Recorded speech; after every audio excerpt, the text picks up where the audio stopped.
páncreas para justamente tener algunos conceptos de lo que viene a ser tanto resecciones hepáticas como pancreáticas, como pregunto, la unión de la vena esplénica y mesentérica superior, ¿qué vena forma? La porta, ¿cierto? Las alteraciones de la función endocrina del páncreas se presentan en qué casos?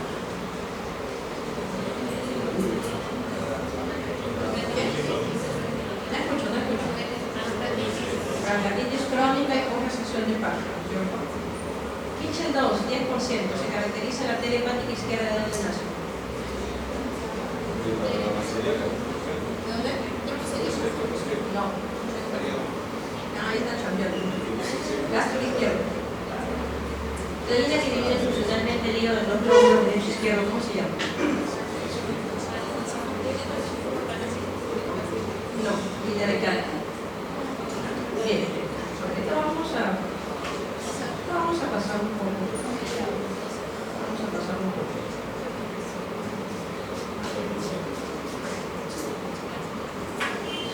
Bien, entonces el hígado, o sea, la parte anatómica del hígado ustedes ya lo conocen por el curso de anatomía, ¿okay? Pero vamos a repetir de repente algunas cositas que por ahí se nos olvidaron. No, en relación a los ligamentos, el hígado realmente es el órgano más voluminoso de la cavidad abdominal y va a tener una serie de ligamentos que lo va a fijar tanto al abdomen como al diafragma. Entonces va a tener una serie de ligamentos, ¿no? Que son bastante sencillos de conocer, ¿no? Recordar el coronario izquierdo con el triangular izquierdo que está más o menos a este nivel, el coronario derecho que está cortado un poco, que está hacia atrás, el coronario derecho, y va también a tener un triangular derecho. Después va a tener este ligamento que lo une al diafragma, que es medio transparentón, que se llama el falciforme, que de hecho en el conejo lo ven, mucho más transparente que el humano, y el ligamento redondo. Entonces son los principales ligamentos que tiene el hígado. También va a tener algunos más, pero cuanto menos no son los más importantes. Y el hígado va a tener ciertas impresiones o cavidades, dependiendo el órgano con el cual va a colindar. Por ejemplo, en esta toma, por ejemplo, vamos a ver lo que viene a ser el segmento 4, que viene a ser el lóbulo cuadrado, pero hacia la parte posterior entre el pedículo portal y la cava vamos a encontrar lo que es el lóbulo caudado, que vendría a ser el segmento 1, que es el segmento más posterior en el hígado. Y algunas cosas que tenemos que tomar en consideración es que cuando nosotros, por ejemplo, este ligamento, ¿cómo se llama? Este ligamento que va de aquí, o sea, que está acá. Acá está disecado, ¿no? Para ver justamente el pedículo hepático, pero acá este ligamento que está aquí, entre el hígado y la parte del duodeno prácticamente, ¿cómo se llama? Hepatoduodenal. El que ponerse el caballo blanco de San Martín es blanco, ¿no? Se ve entre el hígado y el duodeno es hepatoduodenal. Y este epíflogo menor, que va entre el hígado y el estómago, ¿cómo se llama? Facilísimo, ¿no es cierto? Y el ligamento hepatoduodenal, si uno dice que este ligamento hepatoduodenal, vamos a poder justamente observar las estructuras del pedículo portal, que acá agrandadas van a ser el ducto biliar, más hacia la derecha, hacia la izquierda la arteria hepática, y detrás del ducto biliar, e incluso un poco detrás de la arteria, vamos a encontrar lo que es la porta principal. Y esta a su vez va a tener una serie de ramas, derecha, izquierda, y a la vez se va a subdividir en una serie de ramas que van a corresponder a cada uno de los segmentos del hígado. Otra cosa importante que hay que tener en consideración cuando hablamos de los ligamentos colindantes al hígado es que este ligamento gastrohepático va a tener lo que es la par flácida. Esta par flácida, uno puede incidir sobre esa par flácida, que es totalmente avascular, y uno después va a pasar una cintilla por atrás del hiato de Winslow, y vamos a poder hacer una maniobra que después vamos a conocer como la maniobra de Green. Justamente nos va a ayudar en la transición hepática para controlar en algo el sangrado. Y si nosotros queremos operar el páncreas, entonces nosotros tenemos que abrir el ligamento que va, el aumento que va entre el estómago y el colon. ¿Cómo se llama? Epíflogo mayor, estómago y colon. El gastrofólico, ¿no es cierto? Bien, facilísimo. Es mal que esas preguntas no vienen en el examen, son muy fáciles. Entonces, al cortar este ligamento o este aumento mayor o gastrofólico, vamos a entrar a la transcavidad de los semiblones y encontraremos pues al páncreas, al señor páncreas, que si queremos hacer una córpora caudal, pues lo vamos a encontrar ahí, que si queremos hacer una duodenopancreatectomía de Wilton, igualmente vamos a encontrar la cabeza. Entonces ahí esta forma como llegar, como central del páncreas, que es un órgano metabolical. Vamos a ver si podemos mirar esto.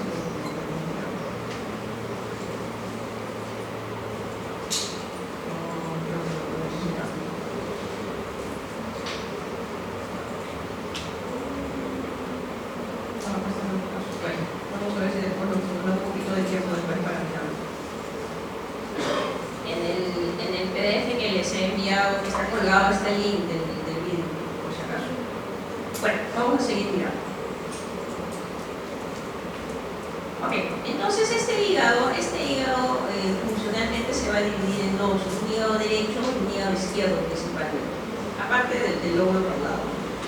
Y este hígado va a tener que dividirse en una serie de secciones y segmentos. La línea que divide el hígado derecho del hígado izquierdo se va a llamar, actualmente tenemos lo que viene a ser la línea de Candy. Y esta línea de Candy más o menos va a coincidir con la hepática media. Entonces, todo lo que viene a ser por fuera, por hacia la derecha del paciente, de la línea de Candy, la hepática media va a ser el hígado derecho, y todo lo que va hacia la izquierda va a ser el hígado izquierdo, que va a tener una serie de secciones y de segmentos. Vamos a ver primero las secciones. El hígado primero se va a dividir en 4 secciones. Y las 4 secciones, la división la va a dar la vena hepática derecha, la media y la izquierda. ¿A qué me refiero a esto? Vamos a estar aquí. Entonces, entre hepática media y hepática derecha, más o menos coincidiría en esta zona de aquí, vamos a tener a la sección anterior derecha del hígado. O sea, toda esta parte de acá, entre la derecha y la media, vamos a tener a toda la sección anterior derecha del hígado. Y todo lo que va a estar entre la hepática derecha y el borde derecho del hígado va a ser la sección posterior derecha del hígado. Ahí dividido las dos secciones del derecho. Lo vamos para el izquierdo. Y en el izquierdo, entre hepática media y hepática izquierda, vamos a tener la sección medial izquierda del hígado, y entre hepática izquierda y el borde izquierdo del hígado, la sección lateral izquierda del hígado. Entonces, vamos a dividirla longitudinalmente el hígado en secciones gracias a las venas hepáticas. Pero se dice que de hecho, el Pro 1 en el 57 hace la segmentación hepática de Quino, que justamente divide al hígado en 8 segmentos. Entonces, hasta ese momento que comentábamos, decíamos de que estas venas hepáticas dividían al hígado en secciones. Pero va a aparecer después la rama de la porta derecha y la rama de la porta izquierda, donde estas secciones lo va a dividir. Por ejemplo, acá llega la proyección de la porta derecha, va a dividirlo esta sección posterior derecha del hígado en un segmento superior y en un segmento inferior a la porta. Entonces, el segmento superior en este caso va a ser el segmento 7 y el segmento inferior el segmento 6. Igualmente, la sección anterior derecha del hígado, que es todo ello, entonces va a pasar también igualmente la vena porta derecha, por encima segmento 8, por debajo segmento 5. Igualmente, acá tenemos todo el segmento 4 entre hepática media y hepática izquierda, que vendría a ser la sección medial izquierda del hígado, que es el segmento 4, pero si nosotros queremos dividirlo en subsegmentos, el 4A estará por encima de la porta izquierda y el 4B por debajo de la porta izquierda. Igualmente, en la sección lateral izquierda del hígado, que está entre hepática izquierda y el borde izquierdo del hígado, en la sección lateral izquierda, y cuando aparezca la porta izquierda, por encima del segmento 2 y por debajo del segmento 3. El segmento 1 es un segmento, como les comenté, posterior, que va a estar entre la cava y la porta. Hay diferentes neurotecnias para poder abordarnos más o menos la segmentación hepática. Acá, por ejemplo, está el segmento 1, que va a estar entre cava y porta. Y es importante tener en cuenta esta segmentación hepática. ¿Por qué? Porque cuando uno describe, o cuando uno sea que uno sea un médico radiólogo, o sea que uno sea un médico clínico, quirúrgico, y quiere saber dónde está una lesión determinada en el hígado, sea esta neoplásica, maligna, benigna, quística, o la lesión que fuera, lo tenemos que ver, lo tenemos que localizar en una parte. Así como en el estómago hay un tercio superior, un inferior, o depende de la vesícula, habrá un fondo, un cuerpo, un bacinete. Igualmente en el hígado tenemos que decir en qué parte está, para según ello tener una idea si es que esta lesión está produciendo la clínica en el paciente o no. Y además de ello, en el caso fuese quirúrgico o necesitar algún tipo de tratamiento intervencionista, tenemos que saber hacia dónde planificar el procedimiento. La única forma de planificar el procedimiento es sabiendo en qué parte está la lesión. Entonces, Acá, por ejemplo, está el hígado y según los cortes tomográficos vamos a ir encontrando cada uno de los segmentos, ¿no? Por ejemplo, ¿no? Destaca la hepática derecha, hepática media y hepática izquierda. Cuando vemos esto, todavía no vemos la porta, vamos a encontrar los segmentos superiores del hígado, ¿no? Segmento 7, segmento 8, 4A y 2. Conforme vamos bajando y encontrando la porta, acá la porta izquierda, entonces el 4A ya no es 4A, sino es 4B, y el 2 ya comienza a convertirse en el segmento 3. Porta derecha igualmente, segmento 5 y segmento 6, ya no es el segmento 8 y el segmento 7, sino el segmento 5 y el segmento 6. Comenzamos a ver un poco más abajo y encontramos incluso la vesícula que está entre el segmento 5 y el segmento 4. Entonces nos va a dar una localización tanto por ecografía, resonancia o tomografía exactamente dónde está la lesión del hígado. Y acá se puede ver un poquito con más precisión, de repente si uno quiere realizar un poquito de ello. Este paciente, vamos a irnos al caso.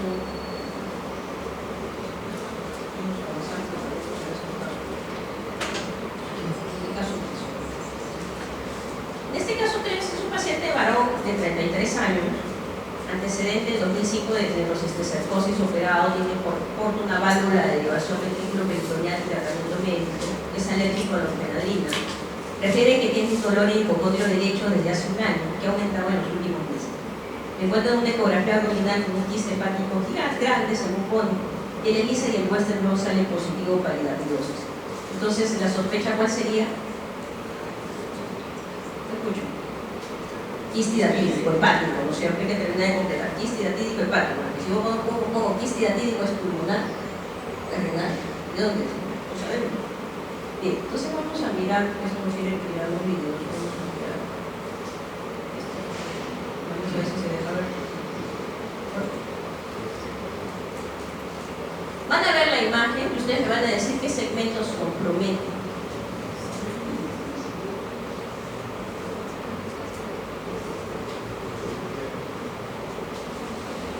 Es evidente el quiste, ¿no? O sea, es bien evidente. Incluso parece fabricado, no parece que tuviera una vesícula así.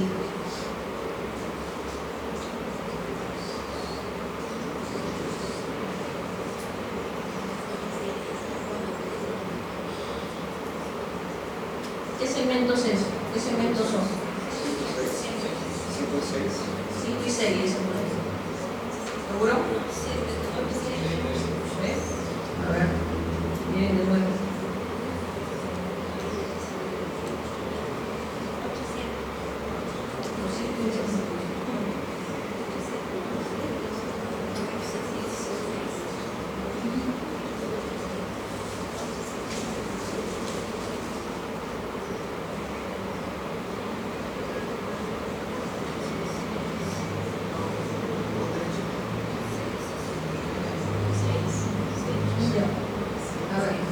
¿Qué dicen por allá? A ver, al fondo, ¿qué dicen? ¿Qué segmento es?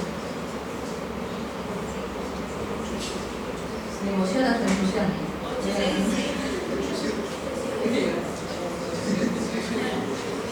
A ver, el grupo de atrás, de allá, ¿qué segmentos consideran ustedes que están involucrados en el quiste hidatídico? Los de allá. Y después van a decir los de atrás de allá. Parece que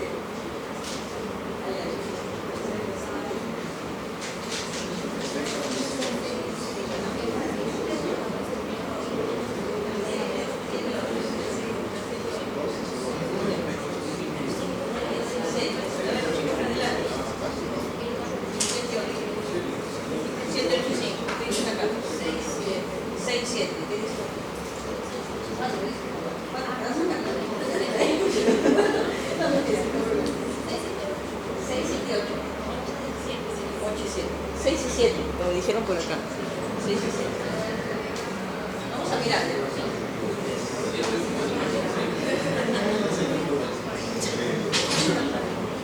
Acá es la hepática derecha, esta es hepática media. Hasta aquí sería el segmento 7, ¿no es cierto? Y esta es la hepática media. Acá está como comprimido el 8. Pero acá sigue siendo la hepática derecha, sigue siendo el 7. Esta es la hepática media, entonces el 8 está libre, solo que está comprimido. Seguimos bajando. Y ya vamos a ver la porta, ¿no es cierto? Es el segmento 6. Acá está la vesícula, este es segmento 5, para quien dijo 5. Segmento 5 está el libro. 6 y 7. 6 y 7. Bien. Un pequeño ejercicio a propósito de la clase. Bien. Bien. Entonces, es importante tener el conocimiento de ello, como comentamos, para saber dónde están las lesiones, para saber qué cosas es lo que vamos a abordar, para saber si el cuadro clínico corresponde o no a lo que estamos viendo en el cuadro, porque pudiera ser de que se me ocurre, ¿no? El paciente tiene un quiste, a ver, vamos a ver, un quiste simple de repente de 5 centímetros en el segmento 6 del hígado, y el paciente viene de repente por diarrea, por ejemplo, ¿no? Y dolor abdominal en el hipocondrio izquierdo. La pregunta es, el quiste hepático, le toman una ecografía al paciente, el quiste hepático del segmento 6 podría corresponder al cuadro clínico de diarreas y dolor en hipocondrio izquierdo. Sí, no, porque en la vida todo tiene un porqué. Sí. El segmento 6 está bien al lado derecho.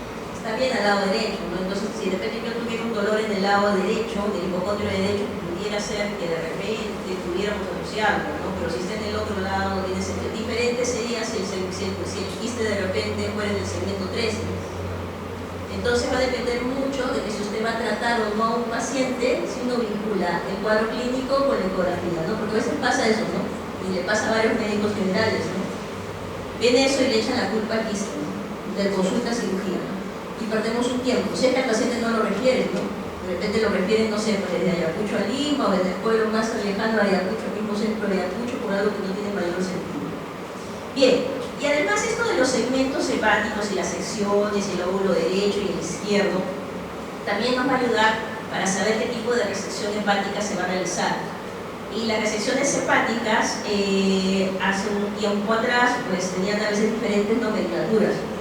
Y entonces lo que se hizo en Brisbane, Brisbane es una ciudad en Australia muy bonita, la recomiendo para su viaje de producción. Puede ser, quién sabe, ejecutar desde ahora. Bien. En Brisbane en el año 2000 se hace una convención en relación a poner una nomenclatura que sea mundial para los términos cuando hablamos de revisiones hepáticas. Es decir, que si yo voy a decir que voy a hacer o se ha realizado en el paciente una hepatectomía derecha, ese mismo concepto de hepatectomía derecha con los segmentos involucrados va a ser igual en Lima, en Berlín o en Taiwán. ¿Okay? Entonces tenemos que se tuvo en ese momento evidentemente que tratar de ajustar los términos para finalmente decidir un término que fuera internacional y que pudiéramos entendernos en cualquier literatura, si que hablamos de papers, y si algún paciente de repente migra, no sé, de Lima a Madrid, entonces sabemos de qué tipo de cirugía se hizo en el paciente. Bien. Entonces comentábamos nosotros que acá a este nivel estaba esta línea de Cantley con una hepática media y justamente a propósito no les comenté esto, pero también en lo que se llama también imaginariamente la línea cabo vesicular, porque si imaginariamente acá estaría la cava y acá estaría la vesícula. Por ejemplo, línea cabo vesicular, línea de Cantley, que más o menos coincide con la hepática media, y todo lo que está hacia la derecha va a ser el hígado derecho, que involucraría los segmentos 5, 6, 7 y 8. Y cuando se saca esta parte, se va a llamar hepatectomía derecha. Facilísimo. Si nos vamos hacia el lado izquierdo de la línea de Cantley, segmentos 2, 3 y 4, vamos a hacer una hepatectomía izquierda. Si nosotros vamos a sacar la sección anterior derecha del hígado, segmento 8 y segmento 5, será una seccionectomía anterior derecha del hígado. Y si vamos a sacar la sección posterior, 6 y 7, será la sección posterior derecha del hígado. Si vamos a sacar toda la sección medial izquierda del hígado, segmento 4, será una seccionectomía medial izquierda. Y si vamos a sacar la sección lateral izquierda, segmento 2 y segmento 3, sería una seccionectomía lateral izquierda. Entonces, dependiendo, obviamente, lo que vamos a resecar, va a llevar una determinada nomenclatura. Si yo voy a sacar un solo segmento, por ende será segmentectomía. Es bastante sencillo realmente, pero tenemos que especificar qué segmento hemos sacado. No podemos dejarlo como segmentectomía. ¿Segmentectomía de dónde? Del 1, del 4, del 5, tenemos que poner obviamente qué segmento se ha sacado. Si la resección hepática no es involucra dos segmentos y no es longitudinal involucrando las secciones, como en este caso que es horizontal, segmento 6 y segmento 5, hablamos de una bisegmentectomía. Por ejemplo, ¿no? Cuando uno hace una colestectomía radical, tenemos que hacer una bisegmentectomía, sacamos bisegmentectomía del 5 y del 4B, en el caso de una colistectomía radical. Si queremos hacerlo 7 y 8 sería una bisegmentectomía del 7 y 8. Y si necesitamos hacer una cirugía ampliada de la derecha, de repente el tumor es un poco grande y no nos basta solamente una hepatectomía derecha, tenemos que ampliar hacia la sección medial izquierda del hígado, entonces hablaríamos de una hepatectomía derecha ampliada. E igualmente, si no nos basta, no es suficiente una hepatectomía izquierda, tenemos que hacer una hepatectomía izquierda ampliada si involucramos la sección anterior derecha del hígado, aparte de la izquierda. Bien. ¿Cuáles son los criterios para la resección hepática? El volumen residual funcional del hígado. Lo que nos importa en el hígado no es cuánto salga, sino cuánto queda. ¿Por qué? Porque lo que queda tiene que ser lo suficiente para que con el hígado que se tiene pueda funcionar adecuadamente y el paciente no haga insuficiencia hepática. ¿Qué más nos importa? La función hepática. No es lo mismo un paciente que tiene un hígado normal que aquel paciente que tiene de repente la cirrosis. Y dentro de la cirrosis no es lo mismo un CHAI-A, un CHAI-B y un CHAI-C. O pudiera ser un hígado que de repente no es del todo sano, pero de repente tiene un grado de hepatopatía. De repente un portador de hepatitis B, hepatitis C, que no ha llegado a cirrosis, por ejemplo. O alguno de los que por ahí se están viendo, creo que alguno de los chicos que después de alcohol toman su alcohol, hay que tener cuidado. Tener cuidado con el tema de la cirrosis alcohólica. Ya, bien. También tenemos que tener en cuenta que en algunos tipos de tumores, cuando hay metástasis fuera del hígado, o sea, no solamente tumores hepáticos, sino fuera, también pudiera ser una causa de no resecabilidad. Eso va a depender mucho del tipo tumoral. Igualmente tenemos que valorar si hay trombosis tumoral en la cava o en la porta principal, viendo probablemente el paciente no pudiera ser resecado. Lo otro importante y no menos importante es el status performance del paciente. No es lo mismo un paciente que de repente es un ASA1 que aquel paciente que de repente tiene portador de válvula, de repente mitral aórtica, o de repente tiene un grado de insuficiencia de válvula aórtica o mitral. Entonces, evidentemente, ese paciente probablemente, si es un cardiópata o una cardiopatía severa, no se va por su estado general del paciente, probablemente no se pueda hacer una resección muy amplia del hígado. Y lo otro, también importante tomarlo en cuenta, es la logística hospitalaria, ¿no? Si mi hospital es un hospital nivel 1, seguramente no tendré la logística ni de recurso humano, ni la logística, digamos, en materiales, para poder de repente hacer una resección hepática, y entonces yo voy a tener que referir al paciente a un lugar, evidentemente, que tenga esa logística.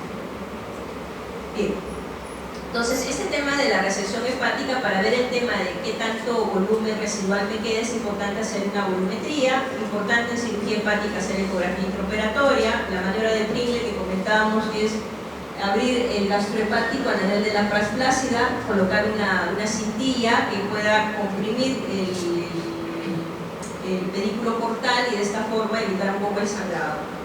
Tenemos que coordinar con el anestesiólogo para que durante la transición hepática la PVC llegue a 5 y de esto disminuya la presión y con esto disminuya la posibilidad de sangrado. Tenemos que tener en cuenta que lo que dejemos, el volumen que dejemos, tiene que tener una adecuada vascularización de entrada y de salida, es decir, conservar en la rama portal y arterial del segmento que dejamos, como también su salida a través de la rama de la hepática correspondiente. La volumetría se puede medir por tomografía o por resonancia. Eso va a depender del hospital o de la clínica donde estén. Y para ello tenemos que decirle al radiólogo, no le vamos a decir tomografía con volumetría, así nomás, no. Tenemos que, en primer lugar, en hígado, siempre vamos a tener que pedir una tomografía abdominal trifásica, donde están las tres fases, la arterial, la venosa y la de equilibrio. Y además de ello, al pedir la volumetría, tenemos que pedir el volumen de todo el hígado, el volumen del volumen del tumor y el volumen de lo que yo pienso dejar. Por ejemplo, ¿no? Si este paciente involucra todo el hígado derecho, yo pienso hacer una hepatectomía derecha de repente. Entonces tengo que pedir el volumen de todo el hígado, el volumen tumoral, que lo voy a restar evidentemente para sacar el porcentaje de cuánto queda, y tengo que decir cuánto es el futuro remanente hepático, el volumen del segmento 2, 3, 4 y del 1. Entonces ahí vamos a poder hacer una fórmula y finalmente nos va a dar un porcentaje determinado cuánto va a ser el volumen esperado. En un hígado normal podemos dejar hasta un 25%, no menos, porque si no hace insuficiencia hepática. Algunas literaturas hablan incluso hasta del 20%, pero creo que estamos muy al límite, un 25% yo creo que es algo razonable. 30-35% en un hígado post-quimioterapia y un 40-50% en un paciente con cirrosis Schindler, pero sin hipertensión portal. Me faltó colocar eso, sin hipertensión portal. Porque si ya tiene hipertensión portal, no podemos operar al paciente dejándole hacer una resección muy extensa. Un 6 remedio, ya sería una cosa irresponsable. Entonces, estos volúmenes tenemos que tomar en cuenta para saber si sacamos la volumetría del futuro remanente hepático y no calza con esto, es muy poco, probablemente o no operemos al paciente o tengamos que hacer algo que se llama la embolización portal. La embolización portal, por ejemplo, acá tiene algunas metástasis, de repente tiene algunas más, tengo que sacar el hígado derecho y el izquierdo es muy insuficiente. De repente, este paciente no recibió quimio, nada, y de repente tiene menos del 25% en la volumetría en el hígado izquierdo. Entonces, ¿yo qué hago? Una embolización de la porta derecha, con la intención de que crezca el hígado izquierdo y en 4 semanas vuelvo a pedir la volumetría. Si el volumen alcanza el volumen esperado, entonces vamos a poder hacer la cirugía. Vamos a ver si esto se ve.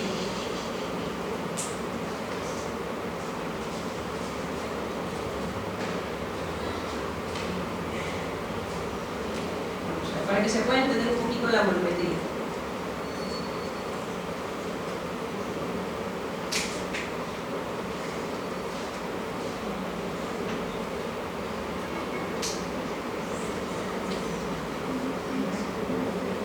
Paciente que cirrótico, Schindler, sin hipertensión portal.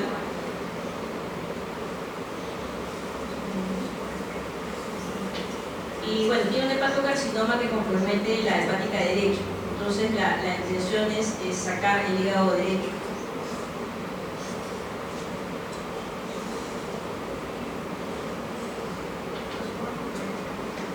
Es un hígado cirrótico sin hipertensión portal, Schindler. Y cuando toma la volumetría sale 31%.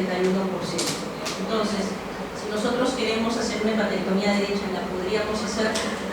No, ¿no es cierto? Porque el volumen sería insuficiente. Necesitamos un 40 o un 50% de volumen. Entonces, ¿qué se hace? Volumetría de la porta derecha. Radiología intervencionista coloca su catéter, que podría ser transhepático, a nivel de la porta derecha, no hace un tronco, sino la porta derecha, donde coloca un CAP. Ahorita lo van a mirar, es el CAP, lo tapa totalmente para que no llegue la sustancia embolizante al lado izquierdo ni a la principal, y lo que van a utilizar como agente embolizante es el antilático. Se emboliza toda la porta derecha y lo que va a pasar un tema de regeneración hepática es que va a comenzar a hipertrofiarse el lado izquierdo, tratando de compensar lo que falta en el lado derecho. Y se toma una volumetría, nuevamente después de unas 4 semanas, y ya sale un 63% y por lo tanto ya podría entrar el paciente en hepatectomía derecha. Entonces, más o menos, después pueden seguir mirando el vídeo, que lo tienen ahí, porque también se ve algunas cosas en relación a la hepatectomía derecha. Bien, vamos a seguir mirando. Ya bueno, entonces obviamente si tenemos una volumetría menor, tenemos que hacer esta embolización, sea de la porta derecha o de la porta izquierda. Vamos a pasar esto. Por ejemplo, en este paciente, ¿no? Tenía una tumoración de todo el hígado derecho, entonces la indicación sería una hepatectomía derecha. En este paciente, ahora vamos a mirar.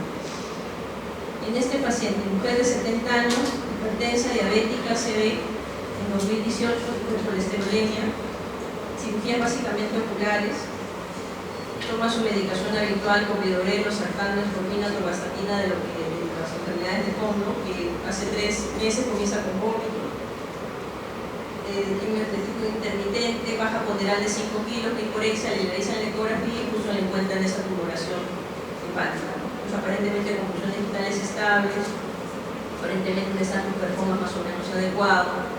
Entonces van a hacer una hepatectomía derecha.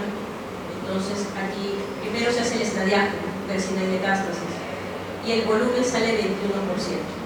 ¿La podemos operar mañana de hepatectomía derecha? No, ¿no es cierto? El volumen sería insuficiente. Entonces hay que embolizar la porta derecha después de 4 semanas, 40%. ¿Podemos operarla? Sí, ¿no es cierto? Ok, bien. Más o menos es el concepto de la embolización portal. Bueno, estos son la logística que hay que tener para las hepatectomías derechas. Las resecciones anatómicas hepáticas son todas las que hemos comentado con el DISBAN, ¿no? Sea un segmento, sean dos segmentos, sea una sección, sea el óvulo, que mayormente van a ir para cirugías donde el tumor, por su biología tumoral, necesita de que sea la resección de manera anatómica, seguir un pedículo determinado vascular, que mayormente va a ser para hepatocarcinomas y colangiocarcinomas.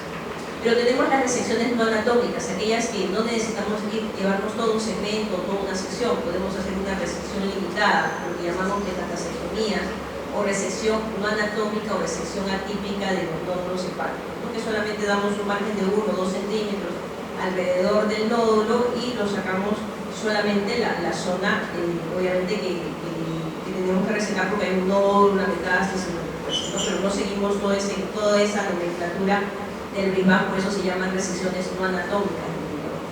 Incisiones para cirugía hepática mediana, usualmente mediana supra, a veces intraumbilical, incisión de Macucci, incisión de Mercedes, a propósito del logo de Mercedes-Benz, la incisión de Chevron. Esto es lo que comentábamos de la maniobra de Pringle. Ponemos más que claro, ponemos una cintilla ahí para comprimir a veces, para evitar justamente el sangrado.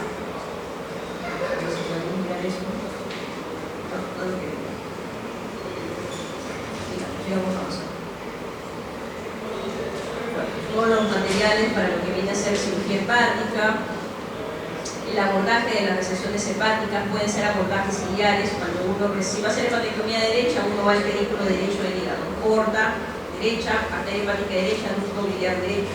Pero también tenemos un abordaje suprailiar, que va en determinados puntos dentro del parénquima hepático, como en este caso, porque dentro del parénquima hepático hay unos puntos determinados donde podemos colocar una grapadora y finalmente cohibir la irrigación y por ende el cambio de color y seguimos esta línea de transección. Y el abordaje anterior, que va desde la parte anterior hasta la parte posterior, que mayormente lo utilizamos para donante vivo. Y bueno, tenemos también, si hay posibilidad de hacer logística con la laparoscópica se hace, hoy por hoy también hay robótica.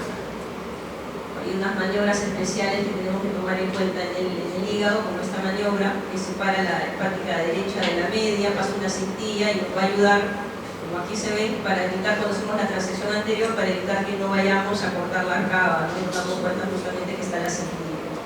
Bien chicos, preguntas, dudas, comentarios de esta primera parte. ¿Nada? ¿Todo se entendió? No sé si ya veremos en el examen. Hablaremos con el otro mundo. Muy bien, muy brevemente el tema del páncreas. En el páncreas va a tener una cabeza, un proceso uncinado que está más cercano a los vasos mesentéricos y de hecho a la aorta. Tenemos el cuello, que bien ustedes comentaron, en donde justamente discurre donde se une la vena esplénica con la vena mesentérica y forma la córnea y lleva hacia arriba. Después de ello vamos a tener lo que es el cuerpo y la córnea. Y su irrigación principalmente va a estar dado por la arteria esplénica y por la arteria hepática, fundamentalmente, además de la arteria mesentérica superior. Igualmente, tanto de la parte arterial como la parte venosa va a ser integrado por los mismos vasos, ¿no? Entonces vamos a tener, por ejemplo, de la esplénica vamos a tener una serie de pancreáticas dorsales, la pancreática magna, las pancreáticas que van para el cuerpo, para la cola. Y dentro de la cabeza del páncreas logramos que son los pancreatoduodenales superior, tanto anterior como posterior, que van a venir de la gastroduodenal, y los inferiores que van a venir de la mesentérica superior. Tenemos la distribución de las venas, la distribución de los ganglios, que es bastante similar a la distribución de los ganglios a nivel de lo que viene a ser la parte gástrica. Y vamos a tener varias cirugías, pero digamos que las dos más frecuentes es la duodenopatrectomía de Whipple, que es justamente para tumores periaculares que son resecables, aquellos que no tienen metástasis, aquellos que no tienen compromiso del tronco celíaco o de la arteria mesentérica superior en más de 180 grados. Este es el NCNN, que es una guía que tanto va para páncreas como para hígado como para otros tipos de tumores. Justamente, después ustedes acá revisen justamente la resecabilidad. El compromiso venoso puede haber, pero que sea resecable. Usualmente lo ideal es que no esté comprometida la vena ni la arteria para que sea resecable de inicio. Cuando ya está comprometida la vena, tenemos que ver si es que es menos o más de 180 grados y esto se pueda resecar o ayudar a ello. Cuando es la arteria, sí, si está deformado, es más de 180 grados, definitivamente hay que resecarlo. Entonces, por ejemplo, acá en la resecabilidad, ¿no? Esta es la vena mesentérica y esta es la arteria mesentérica. Esta es la cabeza del páncreas, acá está la zona del tumor. Y si ustedes se dan cuenta en esta cabeza del páncreas, con el tumor que está incluso dilatando en parte de los conductos pancreáticos, vamos a ver de que acá se ve un poco lejos, ¿no? Y lejos digo milímetros, pero se ve un plano de diferencia que uno mirando así diría así, pues sí sale la cabeza del páncreas, ¿no? Sin afectar las venas, ni la arteria mesentérica. Entonces acá podríamos decir que es resecable. Pero ya comienza a ser borderline, en este caso es el tumor, y vemos como de alguna manera pareciera que no hubiera mucho espacio entre el tumor del páncreas y la vena mesentérica o la arteria mesentérica, pero menos de 180 grados en algunos casos. Entonces esto lo llamamos borderline. No entran de inicio a cirugía, probablemente necesitan una adjuvancia. Y los localmente avanzados, que si ustedes ven está el tumor y ya prácticamente se come a la vena y a la arteria mesentérica superior. Esto fundamentalmente no es resecable, localmente avanzado y probablemente no vaya a cirugía. Pudiera tener una opción de una neoadjuvancia de rescate, sin embargo es poco probable de que pudiera salir. Excepcionalmente seguramente alguno funcionaría de la neoadjuvancia de rescate. Entonces, en esta cirugía de Whipple es importante tener, cuando sacamos la cabeza en el proceso usinado hay que sacarlo, hay que liberarlo del aporte de los vasos mesentéricos, que es la parte más tediosa. Las incisiones chevron, incisión mediana supra intraumbilical. Hay dos tipos de cirugía de Whipple, aquellas que son con preservación de estómago y de píloro, no se saca el antro gástrico, y aquellos que son como de inicio se creó que fue con antrectomía. Entonces, esta duodenopancreatectomía de Whipple involucra una serie de resecciones, ¿no? Va a la cabeza y tenemos un tumor periambular y es resecable, vamos a suponer un invade de vasos mesentéricos. Entonces, esta cabeza del páncreas, diríamos, podríamos sacar esta cabeza del páncreas sola. Lo que pasa es que la cabeza del páncreas con todo el marco duodenal tiene irrigación similar o comparten irrigación.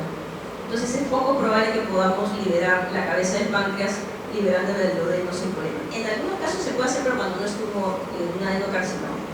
Pero son muy contados. Realmente la gran mayoría tiene que ir con cabeza de páncreas, va con todo el duodeno.